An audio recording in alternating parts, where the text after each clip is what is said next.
উত্তরপাড়ার হল থেকে ওই যে কেন্দ্রীয় লাইব্রেরির কোণা পর্যন্ত আপনারা হাঁটেন, আপনার প্রতি পথের মধ্যে অসংখ্য দোকান দেখতে পারবেন, যে দোকানগুলো রয়েছে এখানকার শিক্ষার্থীরা পরিচালনা করে।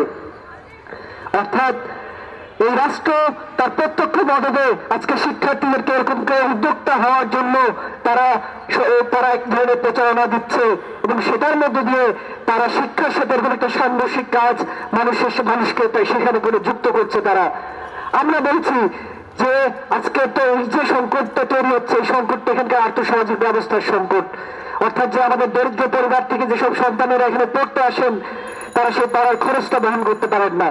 তাহলে শিক্ষার আর্থিক দায়িত্ব যদি রাষ্ট্র নিত এবং একই সাথে সাময়িক খরচ যেটা আছে সেটা পরিচালনা করার জন্য যদি এখানে শিক্ষা বৃদ্ধির যদি চালু থাকতো, তাহলে আজকে এখানে এই শিক্ষার্থীদের এরকম করে মানবেতর ভাবে এখানে দোকান নিয়ে রাস্তায় রাস্তায় থেকে বসতে হতো না। এটা শুধু ঢাকা বিশ্ববিদ্যালয়ের চিত্র না, সারা বিশ্বের সমস্ত বিশ্ববিদ্যালয়, সমস্ত কলেজ, সমস্ত জায়গায় কিন্তু একই ধরনের চিত্র।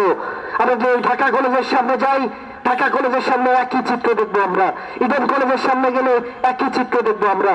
ফলে আমরা বলতে চাই যে একদিকে যেমন শিক্ষা নিয়ে সিনেমানি খেলা, সবার জন্য শিক্ষার্থী নেই, ঠিক তেমনি ভাবে শিক্ষা শেষে আমার কাজ নেই। অর্থাৎ শিক্ষা এবং কর্মসংস্থান এই দুটো জায়গাকেই আজকে রাষ্ট্র সে প্রদান করছে না।